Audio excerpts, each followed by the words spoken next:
Akashvani presents Morning News.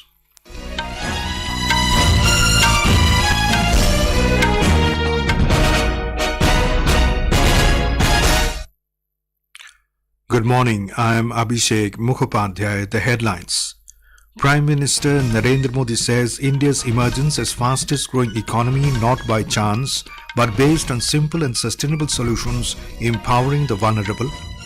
Proceedings of special session of Parliament to be held in new Parliament building from today. Transformative initiatives for agriculture sector like Kisan Rin Portal and door-to-door Kisan credit card campaign to be launched in New Delhi today. Direct tax collections register over 23.5% growth in current financial year so far.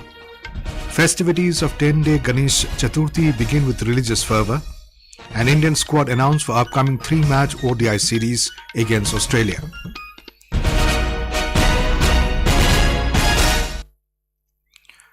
Prime Minister Narendra Modi has said that India emerging as the fastest growing large economy is no coincidence. He said simple, scalable and sustainable solutions have empowered the vulnerable and the marginalized to lead the country's development story. In a write-up in the Information and Broadcasting Ministry's e-book, People's G20, the Prime Minister said, for India, the G20 presidency is not merely a high-level diplomatic endeavor. He said, as mother of democracy and a model of diversity, India opened the doors of this experience to the world. Mr. Modi said, today, accomplishing things at scale is a quality that is associated with India, and the G20 presidency is no exception. India will retain the G20 presidency till November and Brazil will take over from December. The Prime Minister said the G20 became a people-driven movement with over 200 meetings organized in 60 cities across the length and breadth of the country. He said no presidency has ever encompassed such a vast and diverse geographical expanse. The Prime Minister said India's G20 presidency strives to bridge divides, dismantle barriers and sow seeds of collaboration that nourish a world where unity prevails over discord. The proceedings of both the Houses of Parliament will commence in the new Parliament building from today. On the second day of the special session of Parliament, Lok Sabha will assemble in the new building at 1:15 p.m. while the Rajya Sabha will meet at 2:15 p.m. In the morning, all the members of Parliament will assemble at the central hall of Old Parliament House for a joint group photograph. Afterwards, a function will be held to commemorate the rich legacy of the Parliament of India and resolve to make Bharat a developed nation by 2047. On shifting of both the Houses of Parliament to new building, Prime Minister Narendra Modi said it is a very emotional moment to bid farewell to the old Parliament building. He said the old building will keep on inspiring the coming generation as it is a golden chapter of the journey of Indian democracy. He said that the nation has witnessed countless incidents related to the creation of New India in the 75-year-old history of this Parliament House. इस इमारत के निर्माण करने का निर्णय विदेशी शासकों का था, लेकिन ये बात हम न कभी भूल सकते हैं और हम गर्व से कह सकते हैं कि इस भवन के निर्माण में पसीना मेरे देशवासियों का लगा था, परिश्रम मेरे देशवासियों का लगा था और पैसे भी मेरे देश के लोगों के। हम भले नए भवन में जाएंगे, लेकिन पुराना भवन भी आने वाली पीढ़ियों को हमेशा हमेशा प्रेरणा देता रहेगा. Lok Sabha Speaker Om Birla expressed hope that all the members will enter the new Parliament House with renewed hope and expectation. He expressed confidence that India's democracy will attain new heights in the new building. The new Parliament House was dedicated to the nation by the Prime Minister in May this year. We have more from our correspondent.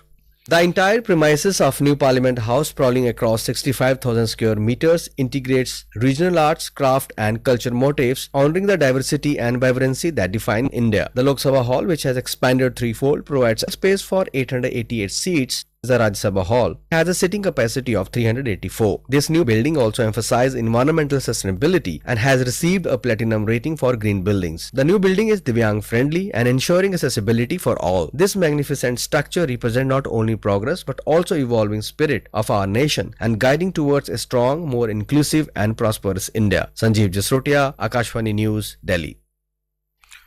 The government will launch a series of transformative initiatives in New Delhi today aimed at revolutionizing agriculture in the country.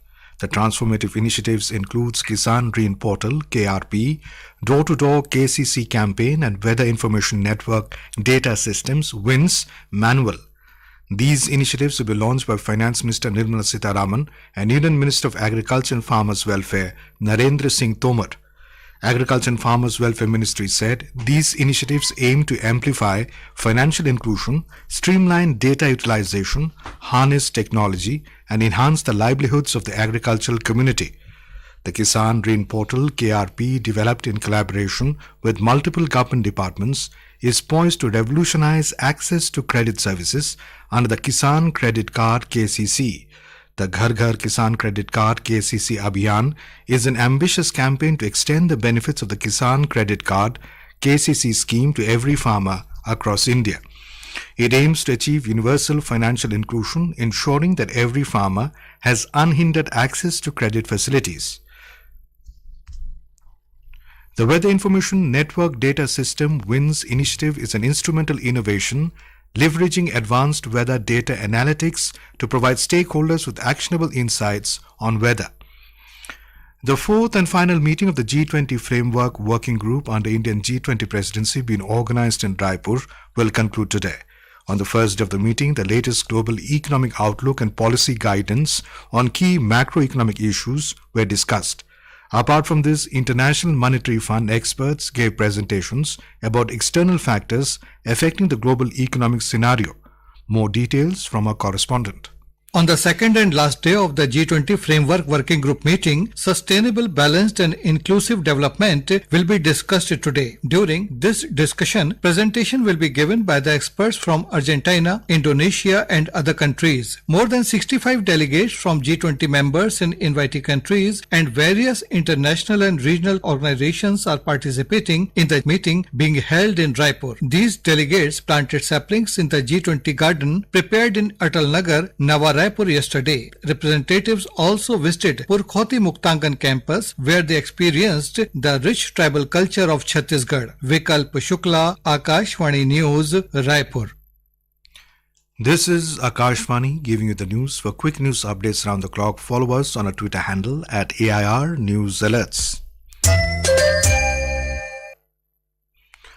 Indian Space Research Organisation ISRO today successfully performed a key maneuver of its solar mission Aditya L1. The Trans-Lagrangian Point 1 insertion maneuver took the spacecraft to a trajectory that will take it to the Sun-Earth L1 Lagrange point. It is a balanced gravitational location between the Earth and the Sun. It will be injected into an orbit around L1 through another maneuver after about 110 days. According to ISRO, a spacecraft placed in the halo orbit around the L1 point has the major advantage of continuously viewing the Sun without any occultation eclipses. This will provide a greater advantage of observing the solar activities and its effect on space weather in real time. India's direct tax collection recorded over 8,65,000 crore rupees till mid-September of this financial year, which is 23.51% higher than the corresponding period of last year. The direct tax collection for the last financial year stood at 7,416 crore rupees.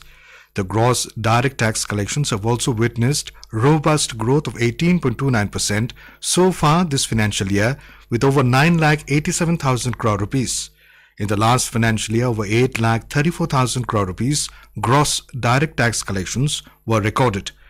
Meanwhile, the advance tax collections for this financial year stood at 3,55,000 crore rupees with a growth of 20.73%.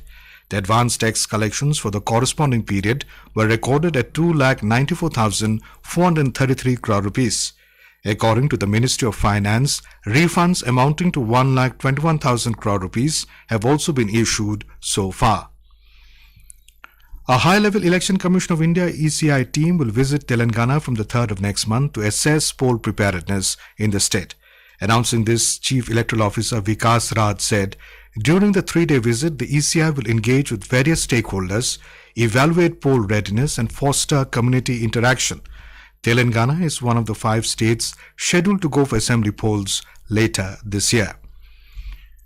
In Jammu and Kashmir, 3 persons died after a tipper lorry in which they were travelling plunged into a deep gorge along a link road in the Tanger area of Ramban district last evening. The driver of the dumper lost control and the vehicle plunged into a deep gorge near Tanger, resulting in the death of 2 persons on the spot. 1 person sustained critical injuries and succumbed while on the way to a hospital. The festival of Ganesh Chaturthi has been celebrated today across the country with great devotion. The day marks the birth of Lord Ganesh, who is a symbol of wisdom, prosperity and good fortune. People place clay idols of Lord Ganesh in their home and worship them during the 10-day-long festival. Ganesh Chaturthi is a major attraction in Maharashtra, where people celebrate it with great zeal. We have more from our correspondent. In Maharashtra, Ganpati's bhajan, Sanskrit shlok and Ganpati Bappa Moria chant can be heard from any corner. Crores of devotees and lakhs of Ganpati Mandal are worshipping favorite deity Ganpati Bappa. Due to the shortage of Panditji, many devotees are opting for app, YouTube and other mediums for Ganesh Puja. This festival will be celebrated from 1.5 days to 11 days in the state. All preparations are completed to make Ganeshji's favorite modak. Konkan region prefers ukdiche modak, while the rest of Maharashtra likes fried or khoa modak. Jeevan Bhavsar, Akashvani News, Mumbai. President Draupadi Murmu has greeted the people of the country on the occasion. In a message, the President said, Ganesh Chaturthi is a festival of enthusiasm, joy and happiness, which gives the message of working together and also inspires to remain humble in life and promote harmony and brotherhood in the society. Board of Control for Cricket in India, BCCI, has announced the Indian squad for the upcoming 3-match ODI series against Australia. Chief Selector Ajit Agarkar announced 2 different teams for the ODI series against Australia. In the first 2 matches, KL Rahul will lead the Indian team, with Ravindra Jadeja being his deputy. Rohit Sharma, Virat Kohli and all-rounder Hardik Pandya have been rested in the first 2 ODIs. However, India will feature with a full-strength squad for the third and final ODI. The first one-dayer will be played at Mohali on Friday. The selectors have introduced off-spinner Ravichandran Ashwin and spinner Washington Sundar into the squad.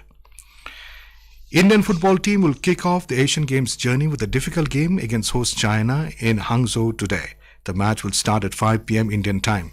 Veteran forward Sunil Chhetri will be leading India out onto the field when the team take on the hosts China in the Group A match at the Huanglong Sports Center Stadium. The 19th Asian Games are scheduled to commence from the 23rd of this month, but the football event will kick off from today. Indian men's and women's volleyball teams will also be competing at the 19th Asian Games from today. The volleyball tournaments will be played across 4 venues till the 7th of October. The Indian men's volleyball team will kickstart its campaign in Pool C of the preliminary round against Cambodia today. The women's team will take on People's Republic of Korea in its opening match in Pool A on the 30th of this month. Indian athletes will compete for medals across 39 different sports at the Asian Games. And now, for a look at today's newspapers, it's over to Subhadra Ramachandran. Thank you, Abhishek. New India's tryst with destiny. Old paves for the new Parliament House leads a pioneer. Prime Minister bids adieu to Old Parliament building, writes Financial Express. Old Parliament 96 to live on as architectural marvel, informs a Tribune. Union Cabinet clears Women's Reservation Bill, reports Business Standard. Jay Shankar expresses happiness over World Heritage status to Shantiniketan, says the Statesman. Rupee ends at new low of 83.27 per dollar as oil surges, informs the Times of India. US-Iran exchange prisoners in deal involving transfer of $6 billion to Tehran, reports the Indian Express. And finally, raising the space bar, Hindustan Times reports after its successful Sun-Moon expeditions, ISRO starts work on dedicated polarimetry mission. And with that, it's back to you, Abhishek. Thank you, Subhadra. And now, before we end the bulletin, the headlines once again. Prime Minister Narendra Modi says India's emergence as fastest growing economy, not by chance, but based on simple and sustainable solutions, empowering the vulnerable. Proceedings of special session of Parliament to be held in new Parliament building from today. Transformative initiatives for agriculture sector like Kisan Green Portal and door-to-door Kisan credit card campaign to be launched in New Delhi today. Direct tax collections register over 23.5% growth in the current financial year so far. Festivities of 10-day Ganesh Chaturthi begin with religious fervour. An Indian squad announced for upcoming 3-match ODI series against Australia. And with that, we end the morning news. Have a nice day.